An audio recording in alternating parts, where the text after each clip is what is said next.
have we been able to approve a tariff. There is a process, because this is a PPP process. The contracting entity in this case is Kiptoo. The approving entity is the PPP committee in line with the Public-Private Partnerships Act. We as the regulator come in to ensure that whatever the parties negotiate commercially are within reason.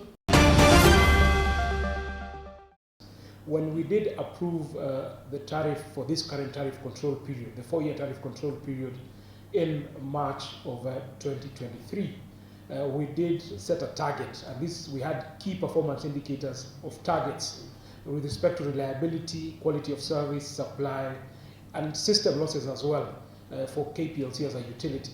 When we did set those targets, which is on a declining basis over the tariff control period, we ensured that KPLC will be able to reduce their losses, and where they not reduce their losses and they're above the target, then that eats directly into their bottom line. Therefore, Kenya Power is incentivized to reduce their losses, otherwise then this reduces then their profit at the bottom line. When it comes to system losses, they are distinguished into two. They are the technical losses and the commercial losses. The commercial losses are the low-hanging fruits, because this is basically theft. And this is where also Kenya Power would wish to commend them. They've done a lot working with the state security agencies to ensure that illegal connections are clamped down on. When it comes to the technical losses, this requires investment in our infrastructure.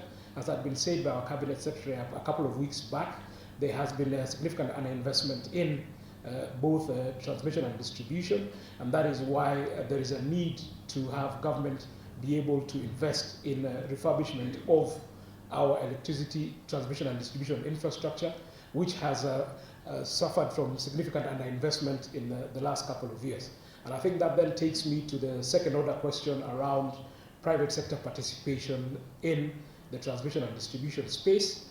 There has been a policy shift from within government to encourage private sector investment in the energy sector, to introduce competition in distribution. The Energy Act 2019 has opened up the space for competition in distribution, so that then the dominant player, who's one of our licensee, Kenya Power, can then have competition in that particular space.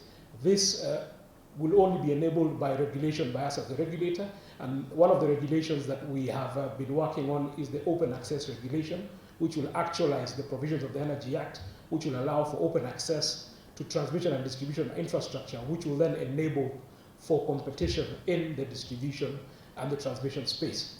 When it comes to transmission, historically transmission has only been funded through the government, through the fiscus, either through funds allocated to the transmission company Kiptoo, 100% owned by the government, from the National Treasury, or on lent or on granted facilities from loans that have been borrowed. But because of the conversation that we're all aware of in the country, where there have been talks of Kenyans not being willing or not being acceptable to an increase in taxes, one, and two, also Kenyans not being acceptable also to increased borrowing. That then leaves the government with one option, which is to get private sector and private capital into the transmission space, because it's no longer sustainable, as you've said, to be able to increase taxes, and also not tenable also to also increase borrowing. So the only option then left is for private sector participation or private capital to come into that space. With your specific question around have we been able to approve a tariff, there is a process, because this is a PPP process. The contracting entity in this case is Kiptoo. The approving entity is the PPP committee in line with the Public-Private Partnerships Act. We as the regulator come in to ensure that whatever the parties negotiate commercially are within reason, because we as a regulator are here to balance the interests of investors and consumers as well. We have seen a provisional application to us from Kiptoo. They are still in negotiations with the utility, as you members of the Fourth Estate saw in a presser that was put out by Kiptoo. We will be following the process so that we will ensure at the time when they have concluded their commercial negotiations, we'll be able then to look into it and offer a final tariff. As of today, we're at a provisional stage, so we are not there yet. Petroleum Statistics Report for the financial year 2023-2024. This report is not just a collection of data, but a reflection of the performance and advancements of the energy and petroleum sector in our country. Every year, we as a regulator collect and disseminate this information, which is key in informing investments and developments in the energy sector. As we shall see in the presentation that will come, the key highlights will be shown to you with respect to the financial year that ends in June 2024, and which will highlight some of the implications and the strides that the energy and petroleum sector has made. As you walk through the presentation, you will see for yourselves what the energy and petroleum sector will offer, and we shall be able to disseminate this report to you both in a hard copy and in soft copy. Ladies and gentlemen, the data contained in our report will have many variants with respect to the sector. It will demonstrate the overall performance of the economy and demonstrate to us the journey that we've walked in the last financial year. In this past year, we have seen difficulties in how our economy has performed, but we can agree, all of us as Kenyans, that our economy is resilient and our fundamentals are strong. Our GDP growth has accelerated to 5.6% in 2023 from 4.9% in 2022. While this growth is positive, it is unfounded against a backdrop of global and local challenges, particularly in emerging markets such as ours. We have seen currency volatility, devaluation of currencies, inflation, and rising costs of energy. Yet despite these headwinds, the energy and petroleum sector in our country has remained robust, driving economic momentum and enabling critical progress on energy access and sustainability. Ladies and gentlemen, allow me to place some emphasis on milestones which were registered under this period under review, starting with the headway in renewable energy. As a country, our commitment to the global effort towards energy transition is firmly enshrined in our national strategies and frameworks, including Vision 2030 and the Kenya National Energy Efficiency and Conservation Strategy, as well as meeting the SDG 7, which are the Sustainable Development Goals number 7. Kenya continues to be among the global leaders in the adoption of renewable energy, a milestone that I hope we'll greatly be proud of.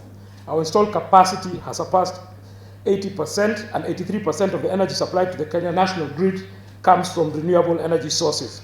This reaffirms our status as a country, as a regional leader, as we inch closer towards 100% transition to clean and renewable energy.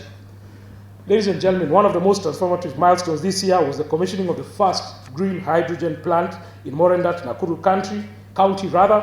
This is a historical leap forward as a country, which will position our country, Kenya, in the forefront of the green hydrogen economy, a sector poised to revolutionize energy systems globally.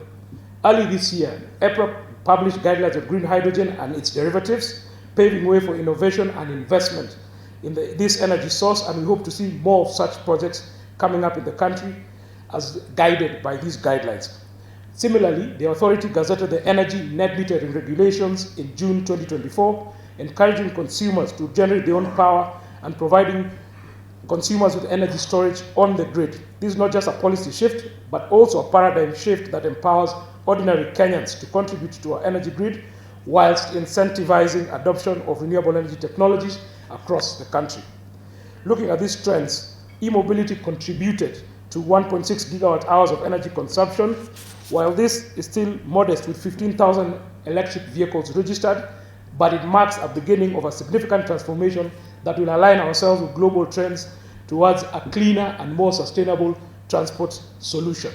Ladies and gentlemen, you're also aware that the government has embarked on a comprehensive plan to increase liquefied petroleum gas as a clean and efficient cooking fuel.